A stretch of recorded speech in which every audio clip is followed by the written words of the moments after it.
ሰላም ጤና ይስጥልን እጅጉን የተወደዳችሁና የተከበራችሁ የአዲስ ስፖርት ቤተሰቦቻችን እንደምን አላችሁልን? ከእናንተው ከሆነው ከአዲስ ስፖርት የዩቲዩብ ቻናላችን አዳዲስ ስፖርታዊ ጉዳዮችን ልናካፍላችሁ እነሆ ዳግም ተገናኘን። ስለምታደምጡን፣ ስለምትከታተሉን ቆይታችሁ ከኛ ጋርም ስለሆነ እጅጉን ከልብ አድርገን እናመሰግናለን። በዛሬው ፕሮግራማችን የተለያዩ ስፖርታዊ ጉዳዮችን ወደ እናንተ የምናደርስ ይሆናል። ከነዚህ መካከል ትልልቆቹን የአውሮፓ ክለቦች የተመለከቱ እጅግ በርከት ያሉ ስፖርታዊ ጉዳዮችን ወደ እናንተም የምናደርስ ነው የሚሆነው።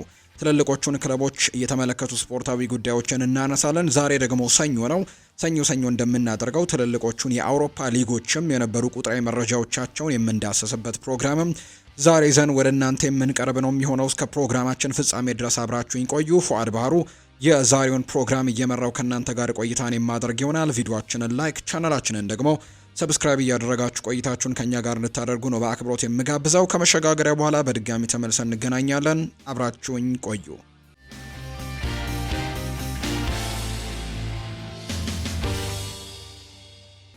ማንቸስተር ዩናይትድን የተመለከቱ መረጃዎችን እናንሳ። ሊሳንድሮ ማርቲኔዝ መመለሱንና በድጋሚ መጫወቱን በተመለከተ ብሩኖ ሚጌል ፈርናንዴስ አንዳንድ ጉዳዮችን አጋርቷል። ሊሳንድሮ ማርቲኔዝ መመለሱ በድጋሚ መጫወቱ በጣም አስደሳች ነገር ነው ሲል ነው የክለቡ ካፕቴን የሆነው ብሩኖ ሚጌል ፈርናንዴዝ የተናገረው። በጉዳት ምን ያክል እንደተሰቃየና ከጨዋታ ውጪ እንደሆነ ጠንቅቀን እናውቃለን ሲል ጭምር ይናገራል። ሆኖም ግን አሁን ላይ መመለሱን የተመለከትነውና ያ ደግሞ በጣም የሚያስደስት ነገር ነው ሲል ብሩኖ ይናገራል። አንድ ተጨማሪ አማራጭ ይኖረናል። እንዲህ አይነት የተለየ ጥራት ወደ ስብስባችን በመመለሱም እጅግ በጣም ደስተኞች ነን ሲል ጭምር ብሩኖ ተናግሯል። እንግዲህ ሊሳንድሮ ማርቲኔስ ሜዳ ላይ በነበረባቸው ጊዜያት በተለይ ከጉዳቱ በፊት በነበሩ ጊዜያት የማንቸስተር ዩናይትድ ምርጥ ከሚባሉ የተከላካይ መስመር ተጫዋቾች መካከል አንደኛው እንደነበር ይታወሳልና አሁንም ለማንቸስተር ዩናይትድ ከጉዳት አገግሞ መመለሱም በጣም ትልቅ ጥቅም ሊሰጣቸው እንደሚችል በርካቶች ያነሳሉና ብሩኖም አንድ ጥራት ያለው ተጫዋች ወደ ቡድናችን መጨመሩ ትልቅ ነገርን ይጨምርልናል ሲል ነው የተናገረውና በቀጣይ ጨዋታዎች ወደ አስተላለፉም ሊመለስ እንደሚችል የሚያሳዩ መረጃዎች ናቸው የወጡት። ትናንትና ግን ከክሪስታል ፓላስ ጋር በሴልኸርስት ፓርክ በተደረገ ጨዋታ ሉክሻውን ተክቶ ወደ ሜዳ ተመልሷል። ሊሳንድሮ ማርቲኔስ ከረጅም ጊዜ ጉዳት በኋላ ሩበን አሞሪም ይናገራሉ። እኔ እንደማስበው ከሆነ በሁለተኛው አጋማሽ የበለጠ ጥንካሬ ነበረን፣ የተሻለም የተጫወት ነው በሁለተኛው አጋማሽ ነው። በአንጻሩ ተጋጣሚያችን በሁለተኛው አጋማሽ ደክመው ነበር። ከዚያም ነገሮች ተገጣጠሙና የኛ ጥሩ ነገር እንዲሆን አድርጎልናል ሲል ጭምር ይናገራል። በተጨማሪም ሌሎች ጥቃቅን የሚመስሉ ለምሳሌ ጆሹዋ ዘርክዚ በሁለተኛው አጋማሽ ኳሷን የተቆጣጠረበት መንገድ ልዩ ነገር ነው። ጎሉን ሲያስቆጥርም ያልተጠበቀ ጎልን ያስቆጠረው ሲል ጭምር ይናገራል። እንዲሁ ደግሞ ኳሶችንም ስንከላከል የነበረበት መንገድም ልዩ ነበር። እንደዚህ አይነት ጥቃቅን ነገሮችን ለውጥ አምጥተናል ሲልም ጭምር ነው የተናገረው። ሁለቱን ግቦች እንግዲህ ያስቆጠሩ ባለተሰጥኦ መሆናቸውንም እንደዛው መመልከት ችለናል ሲልም ጭምር ነው የተናገረው። ሁለቱ ጎሎች ላይ በጣም ጥሩ የሚባሉ እንቅስቃሴዎችን አድርገዋል። በእርግጥ ሁለቱም ከቆሙ ኳሶች፣ ሁለቱም እንግዲህ ከቅጣት ምት የተቆጠሩ ጎሎች ናቸው። ብሩኖ ሚጌል ፈርናንዴዝ የመጀመሪያውን ኳስ አሻግሮት እንግዲህ ጆሹዋ ዘርክዚ ካልተጠበቀ አንግል ነው ጎል ኳስና መረብን ማገናኘት የቻለው። እንዲሁም ደግሞ የሜሰን ማውንት ኳስም ያልተጠበቀ የቅጣት ምት ኳስ ላይ ብሩኖ እንግዲህ ጠጋ አድርጎለት ሜሰን ማውንት ያስቆጠረው ጎል ነውና ሁለቱ ጥሩ ጎሎች ናቸው ሲል ነው አሰልጣኝ ሩበን አሞሪም ከትናንትናው ጨዋታ በኋላ ሀሳቡን የሰጠው። አሰልጣኝ ሩበን አሞሪም ብሩኖ ፈርናንዴዝ በትናንትናው ጨዋታ ማብቂያ ላይ ቀኝ እግሩ ላይ ትንሽ ምቾት እንዳልተሰማውም ጭምር ተናግሯል። ምናልባት ጨዋታውንም የተከታተላችሁ ካላችሁ ግራ እግሩ ሃምስትሪንግ አካባቢ ጉዳት እንግዲህ የገጠመው ይመስል ነበር። በተደጋጋሚ እሱ አካባቢ ሲያሸው ምናምን ተመልክተናልና አሰልጣኝ ሩበን አሞሪምም ብሩኖ ከጨዋታው በኋላ የተወሰነ እንግዲህ ጉዳቶች ሳይገጥሙት እንዳልቀረ የተናገረው። ሆኖም ግን ይሄ ጉዳት ተብሎ ሊጠራ የማይችል እንደሆነና በሚቀጥሉት ጨዋታዎች ላይ እንደሚኖር ምንም የሚያሰጋ ነገርም እንደሌለ ጭምር ነበር ሲናገር የነበረውና ተጫዋቹ ጉዳት ገጥሞታል የሚሉ መረጃዎች ቢወጡም ነገር ግን ያን ያክል አሳሳቢ እንዳልሆነና ለቀጣይ ጨዋታዎች በጉዳት ምክንያት የሚያረቅበት ነገር እንዳልሆነ መረጃዎቹን ተናግረዋል አሰልጣኝ ሩበን አሞሪም።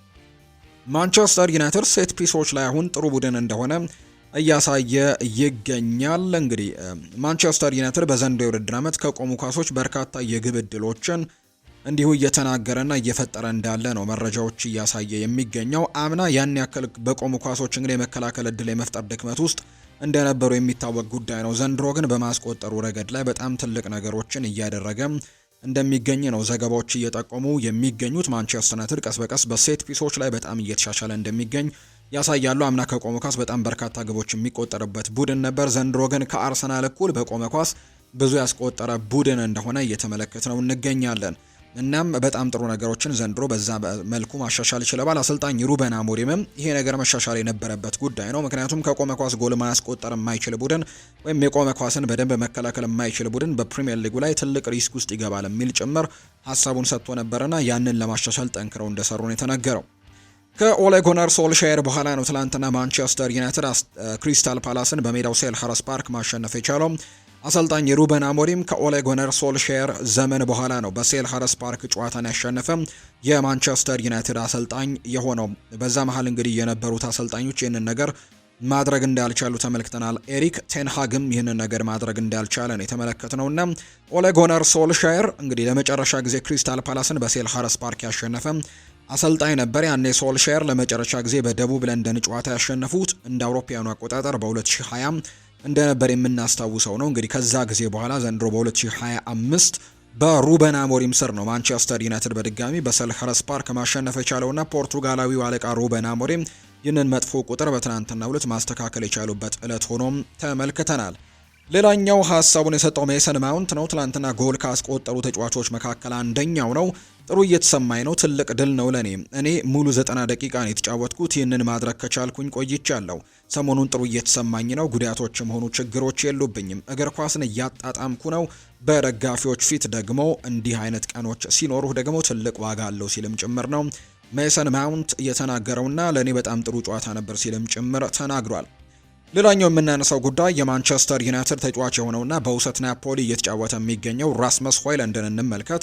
ራስመስ ሆይለንድ ማንቸስተር ዩናይትድን በመልቀቅ ወደ ናፖሊ ካመራ በኋላ አስደናቂ ጨዋታዎችን አሁንም እያደረገ ነው። በተለይ ትላንትና ሮማን እንግዲህ 1-0 ሲያሸንፉ ቡድናቸው ናፖሊ በጣም ወሳኝ የነበረ ጨዋታ ነው። በሴሪኤው ላይ የሊጉን መሪነት ለመረከብ የተደረገ በጣም ትልቅ የነበረው ጨዋታ ነው። በመሪነቱ ደረጃ ላይም ለመቀጠል ማለት ነውና ትላንትና ሮማን 1-0 በሆነ ውጤት አሸንፈዋል ናፖሊዎች። በጨዋታው ላይ ጎሉን ያስቆጠረው በእርግጥ ዴቪድ ኔሬስ ነው። ነገር ግን ጎሉን ያስቆጠረበት ደግሞ አሲስት ያደረገለት ደግሞ ራስመስ ሆይለንድ ነው። ከግብ ጠባቂው ጋር እንዳገናኘው ተመልክተናል። በእርግጥ የተወሰኑ ርቀቶች ቢኖሩትም ወደ ጎል ለመጠጋትም የተወሰኑ ድሪብሎችን ቢያደርግም ነገር ግን ጥሩ የሚባል ኳስ ነው ትላንትና የሰጠው። ራስመስ ሆይለንድ በናፖሊ ያለውን የውሰት ውል ሲያጠናቀቅ የቋሚነት ውሉን በዛው ይፈርማል ተብሎ በብዙ መገናኛ ብዙሃን ዘንድ እየተነገረ ነው የሚገኘው። ይህም ደግሞ እንደ ምክንያትነት የሚነሳው በናፖሊ ቤት ዘንድሮ እያሳየው ከሚገኘው ጥሩ አቋም ጋር በተያያዘ ነውና ናፖሊ የዚህን ተጫዋች አገልግሎት በቋሚነት ለመቀየርም ፍላጎት እንዳላቸው ጭምር የሚያሳዩ መረጃዎች እየወጡ ነው። ተደጋጋሚ ጎሎችን ሲያስቆጠረ እንደነበር እናስታውሳለን። ትናንትናም ደግሞ ለቡድኑ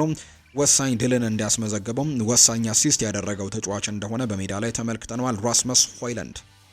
አርሰናልን የተመለከቱ መረጃዎችን ደግሞ ወደ እናንተ እናድርስ። ሚኬል አርቴታ ከትላንትናው ጨዋታ በኋላ አንዳንድ ጉዳዮችን አጋርቷል። በጣም ከባድ ጨዋታ ነበር ብሏል። ትላንትና ከምዕራብ ለንደኑ ክለብ ቼልሲ ጋር በስታንፈርድ ብሪጅ የነበራቸውን ጨዋታ ሁለት ቡድኖች በከፍተኛ ጥንካሬና የትግል መንፈስ ሲጫወቱ ነበር። ሁለታችንም ለፕሪሚየር ሊግ ዋንጫ እየተፋለምን ነው።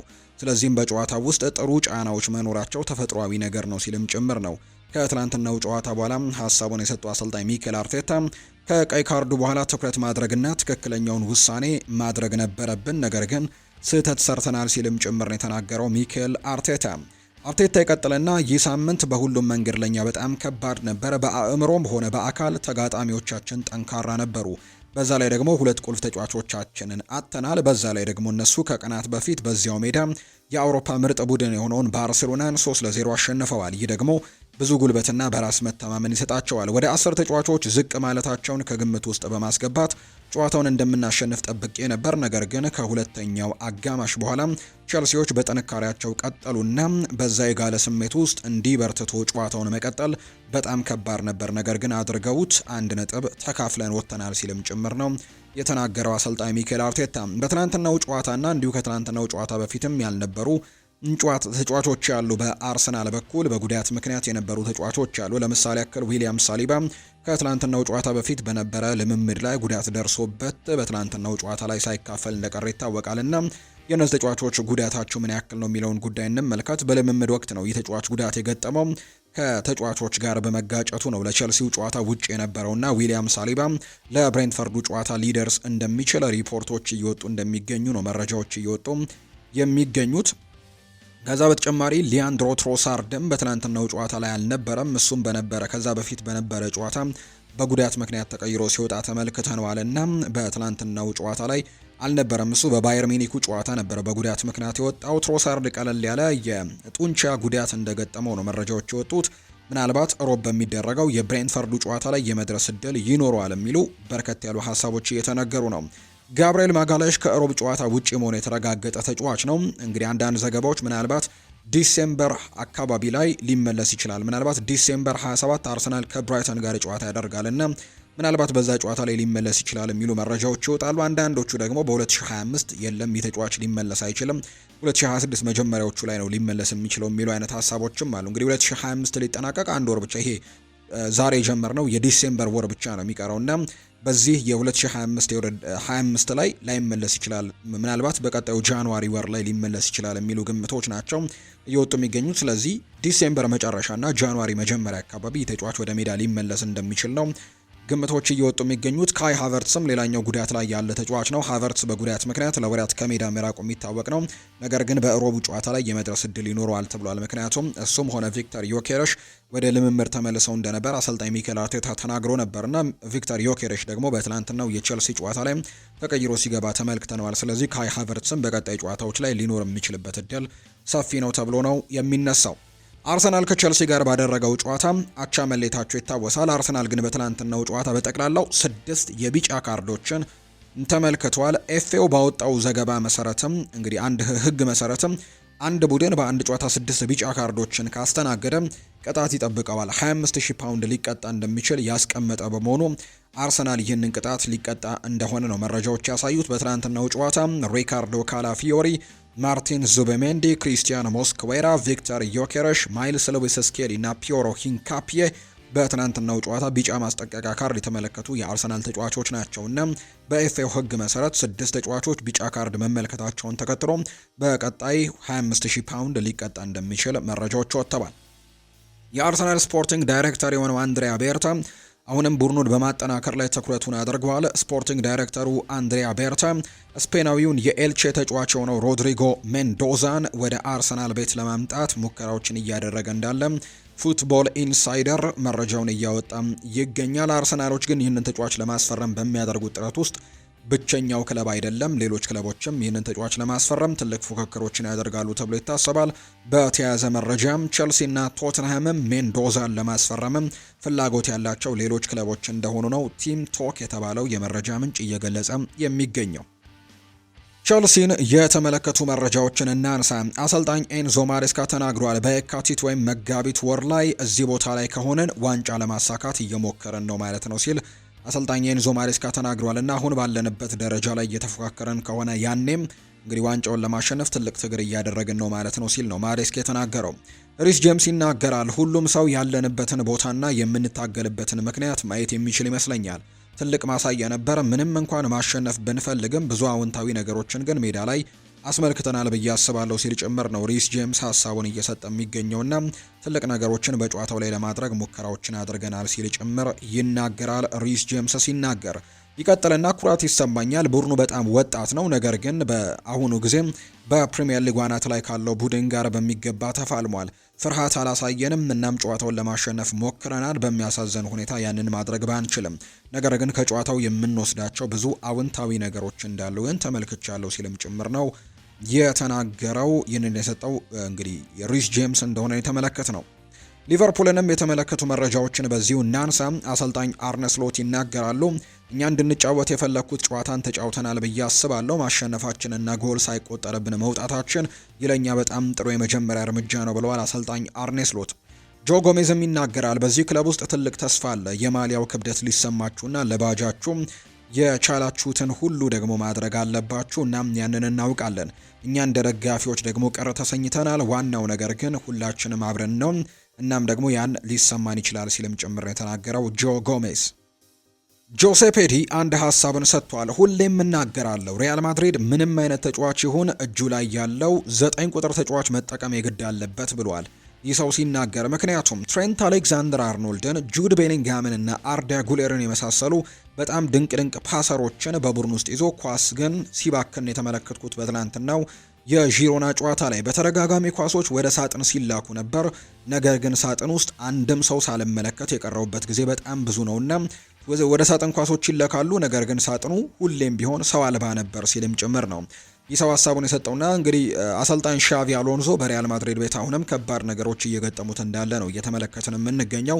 በቅርብ ጊዜያት ሲወጡ የነበሩ በጣም ብዙ ዘገባዎች አሉ። ከተጫዋቾች ጋር ሰጣ ገባ ውስጥ መግባት፣ ከተጫዋቾች ጋር ያለ መግባባት፣ ከዛ በተጨማሪ ደግሞ ከተጫዋቾቹም አልፎ ከአንዳንድ ደግሞ የክለቡ ነባር ሰዎች ጋርም አለመግባባት ውስጥ ገብቶ እንደነበር የምናስታውሰው ጉዳይ ነው። እንዲሁ ቪኒሲዮስ ጁኒየር ጋር ደግሞ የጎላ ደግሞ ልዩነት እንደፈጠሩ የሚታይ ጉዳይ ነው። ተጫዋቹ በሻቪ አሎንዞ ምክንያት ኮንትራቱን በሪያል ማድሪድ ቤት አላራዝምም እስከ ማለት የደረሰበት አጋጣሚ እንዳለና በዚህ ምክንያት ሪያል ማድሪዶች በጣም ስጋት ውስጥ እንደገቡ ጭምር የሚያሳዩ ነገሮችን በተደጋጋሚ እየተመለከትን ነው። በሪያል ማድሪድ ቤትና ሻቪ አሎንዞ ቡድኑን ማኔጅ ለማድረግ በጣም ከባድ እንደሆነበት የሚያሳዩ ዘገባዎች ሲወጡ ነበር። ከዚህ በፊት በዚህ ቡድን ውስጥ ኤክስፒሪየንስ ያደረጉ ወይም በዚህ ቡድን ውስጥ የቆዩ ሰዎች ደግሞ በተጫዋችነትም ሊሆን ይችላል፣ በሌሎች ነገሮችም ሊሆን ይችላል፣ ሪያል ማድሪድ ቤት ውስጥ ያሳለፉ አንዳንድ ሰዎች እንደሚናገሩት ከሆነ ደግሞ አንድ አሰልጣኝ የሪያል ማድሪድ አሰልጣኝ ከሆነ በኋላ እንግዲህ ከታክቲካል ጉዳዮች በተጨማሪ እንግዲህ መልበሻ ክፍሉን ማኔጅ ማድረግ ትልቁ ስራው ነው የሚል አይነት ሀሳብን ሲያነሳ ነበር። በጣም በከዋክብት የተሞላ መልበሻ ክፍልን ነው የሚያስተዳድረውና ይህንን መልበሻ ክፍል በትክክል ማስተዳደር የማይችል ከሆነ ስኬታማ የመሆን እድሉ በጣም ጠባብ ነው። ሻቪ አሎንዞ ደግሞ ይህንን ነገር በተጫዋችነት ተመልክቶታልና ይህ ነገር የሚጠፋ አይመስለኝም የሚሉ አይነት ሀሳቦች በተደጋጋሚ ሲነሱ ነበር። ነገር ግን ሻቪ አሎንዞ አሁን ላይ ያንን መልበሻ ክፍል መቆጣጠር ያቃተው ይመስላል። ተጫዋቾቹ ለሁለት እንደተከፈሉ የሚያሳዩ ዘገባዎች በተደጋጋሚ እየወጡ ነው። ግማሽ ጎራው አሰልጣኝ ሻቪ አሎንዞን እንደሚደግፉ እነ ኬሊያን ምባፔ፣ እነ አርዳ ጉሌር፣ እንዲሁ ግብ ጠባቂ ቲቦ ኩርቱዋን ጨምሮ የተለያዩ ተጫዋቾች ቡድኑን እንደሚደግፉና አሰልጣኙ ሻቪ አሎንዞን እንደሚደግፉ ጭምር የሚያሳዩ መረጃዎች አሉ።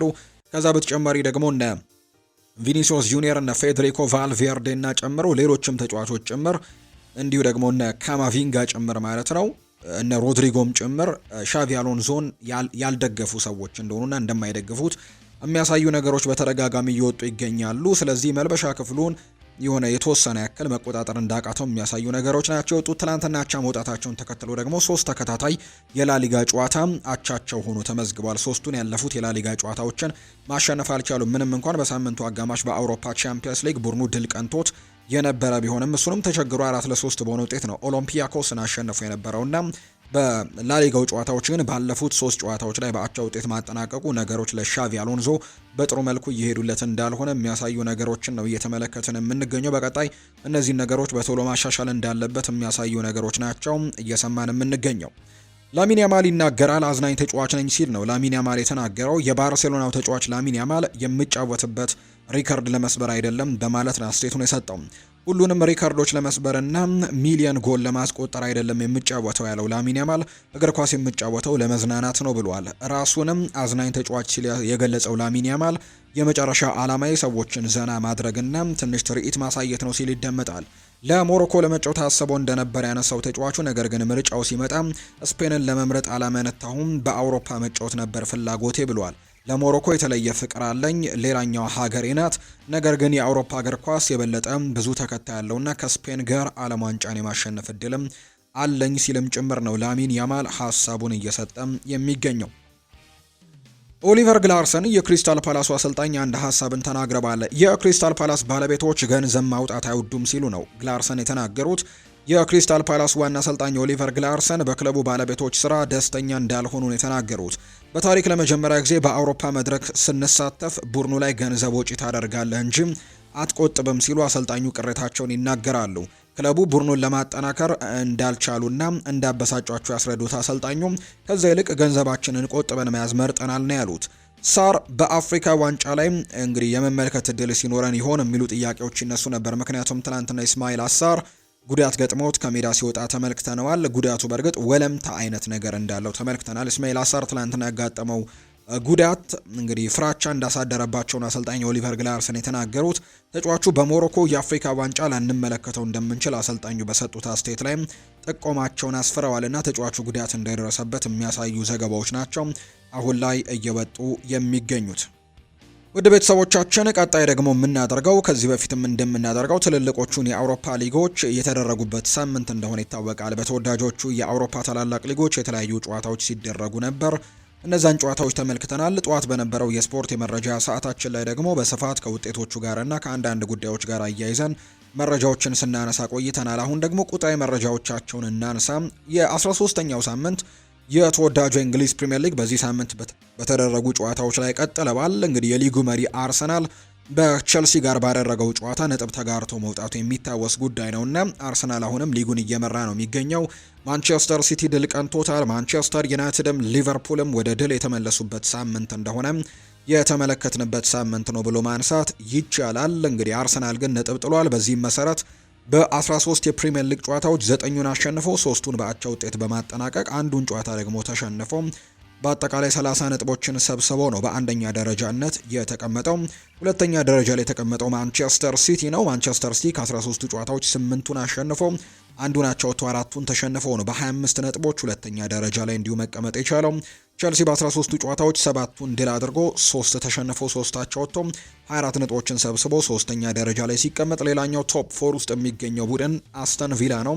የኡናይ ኤምሬ ቡድን 24 ነጥቦችን ሰብስቦ በተመሳሳይ ነው ከቸልሲ ጋር ተመሳሳይ ነገሮች ያሉት 13 ጨዋታ ነው ሁለቱም ቡድኖች ያደረጉት። 7 አሸንፈው 3 አቻ 3 ሽንፈት ያገኙት ቁጥር ነው። ነገር ግን በግብ ክፍያ ተበላልጠው ቼልሲ 12 ንጹህ ግቦች ስላሉት አስተን ቪላ ደግሞ 5 ንጹህ ጎል ብቻ ስላለው አራተኛ ደረጃ ላይ ለመቀመጥ ተገዷል። የፋቢያን ሁርዚሌሮ ብራይተን በ22 ነጥቦች አምስተኛ ነው። ሰንደርላንድ በ22 ነጥብ እሱም ስድስተኛ ደረጃ ላይ ተቀምጧል። ማንቸስተር ዩናይትድ እና ሊቨርፑል 21 ነጥቦችን ሰብስበው ሰባተኛና ስምንተኛ ደረጃ የተቀመጡ ቡድኖች እንደሆኑ ነው የተመለከትነው። በ13ኛው ሳምንት በተደረጉ መርሃ ግብሮች ላይ ሊድስ ዩናይትድ፣ በርንሌ እና ወልቭስ ደግሞ በፕሪሚየር ሊጉ የደረጃ ሰንጠረዥ ግርጌ ላይ የተቀመጡ ቡድኖች እንደሆኑ ነው እየተመለከትን የምንገኘው።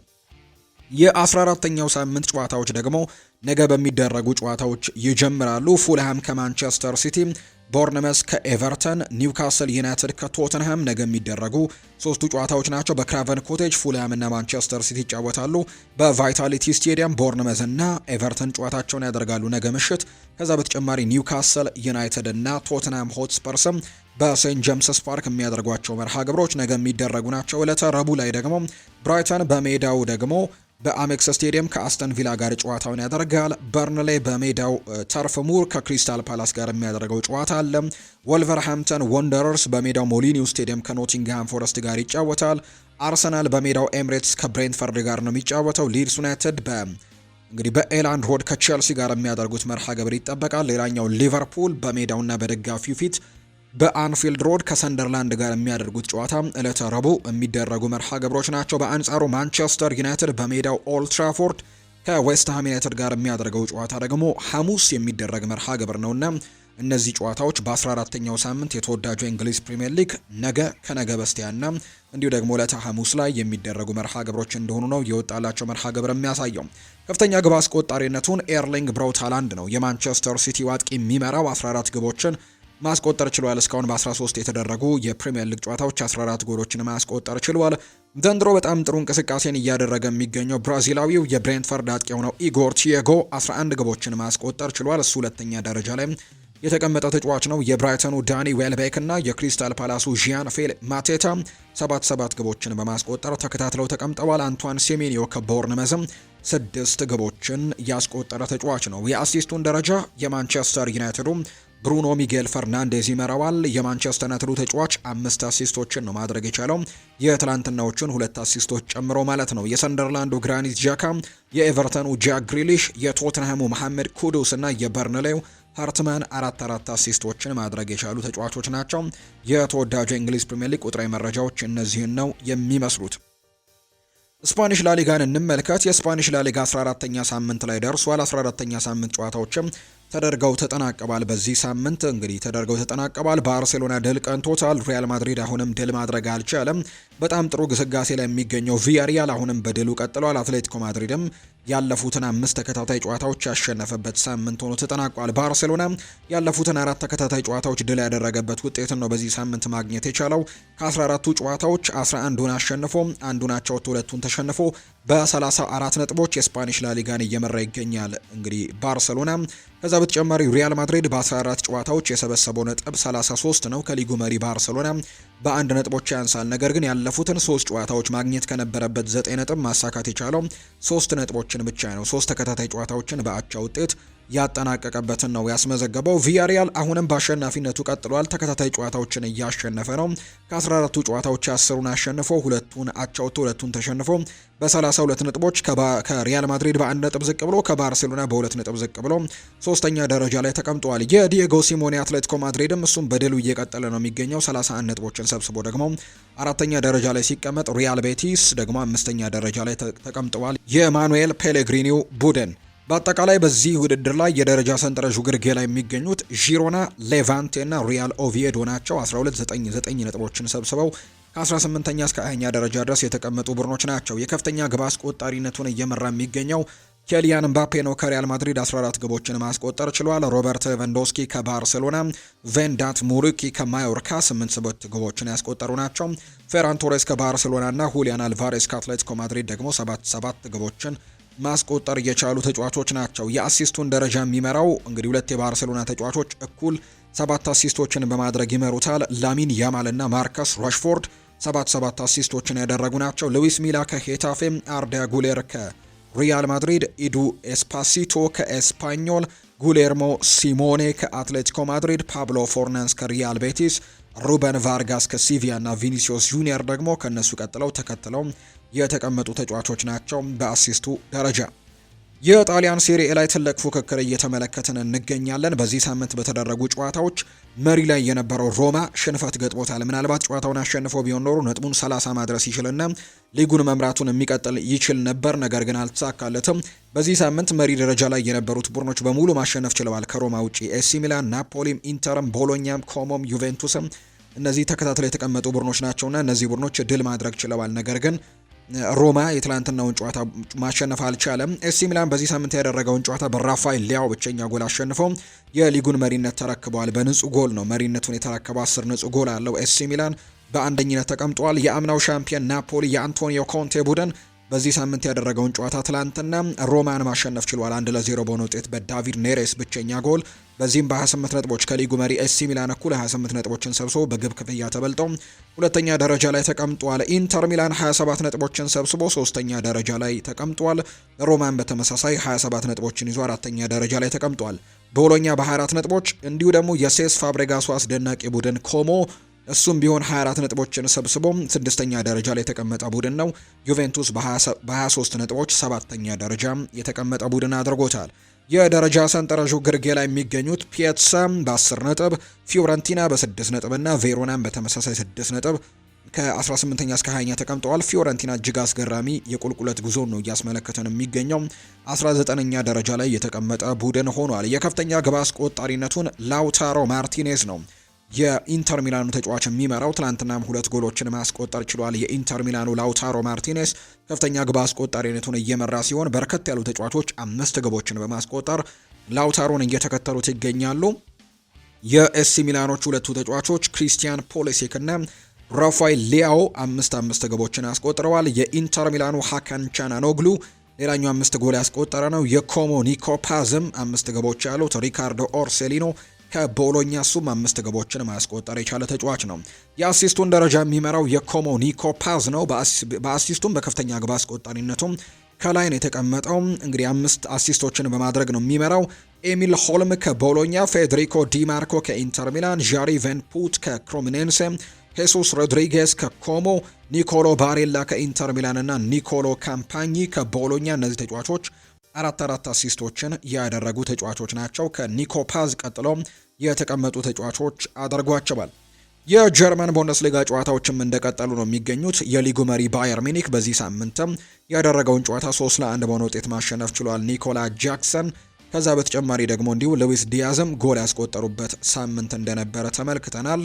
እንግዲህ እነዚህ ተጫዋቾች ባስቆጠሯቸው ጎሎች 3-1 በሆነ ውጤት ነው ማሸነፍ የቻለው ባየር ሚኒክ። በአጠቃላይ በ12ቱ ሳምንታት የቡንደስሊጋ ጉዞም ደግሞ አንድ ጨዋታ አቻ ወጣ እንጂ ሌላ ጨዋታ ላይ ምንም አይነት ነጥብ አልጣለም። 11ዱን ጨዋታ አሸንፎ አንዱን አቻ ወጥቶ ማግኘት ከነበረበት 36 ነጥብ ማግኘት የቻለው 34 ነጥቦችን ነው። አንደኛ ደረጃ ላይ ተቀምጧል። ሁለተኛ ደረጃ ተቀምጦ የሚከተለው አርቢ ላይፕዚግ ነው። የ8 ነጥብ ልዩነት በመካከላቸው ይገኛል። አርቢ ላይፕዚግ በ26 ነጥቦች ሁለተኛ ደረጃ ላይ ተቀምጧል። ቦሩሲያ ዶርትመንድ በ25 ነጥብ ሶስተኛ ሲቀመጥ፣ ባየር ሌቨርኩዘን በ23 ነጥቦች አራተኛ ደረጃ ላይ የተቀመጠ ቡድን አድርጎታል። የደረጃ ሰንጠረዡ ግርጌ ላይ የሚገኙት ሴም ፓውሌ እና ማይንዝ እንደሆኑ ተመልክተናል። እነዚህ ቡድኖች 7 እና 6 ነጥቦችን ሰብስበው ነው የመጨረሻዎቹን ሁለት ደረጃዎች የያዙት። የከፍተኛ ግብ አስቆጣሪነቱን ሃሪ ኬን ይመራዋል። 14 ግቦችን በማስቆጠር ነው ከፍተኛ ግብ አስቆጣሪነቱን እየመራ የሚገኘው። ዮናታን ቡርካት በ8 ግቦች ይከተለዋል። ዴኒስ ኡንዳቭ እንዲሁ ሄሪስ ታባኮቪች እንዲሁ ደግሞ ሉዊስ ዲያዝ 7 ግቦችን በማስቆጠር ሶስተኛ ደረጃ ላይ የተቀመጡ ናቸው። የአሲስቱን ደረጃ የሚመራው ፋሬስ ቻቢ ነው፣ 6 አሲስቶችን ያደርገዋል። እንዲሁ ሚካኤል ኦሊሴን በተመሳሳይ 6 አሲስቶችን በማድረግ በአንደኝነት ተቀምጠዋል። ሉዊስ ዲያዝ ከባየር ሚኒክ 5 አሲስቶች ያደረገ ነው።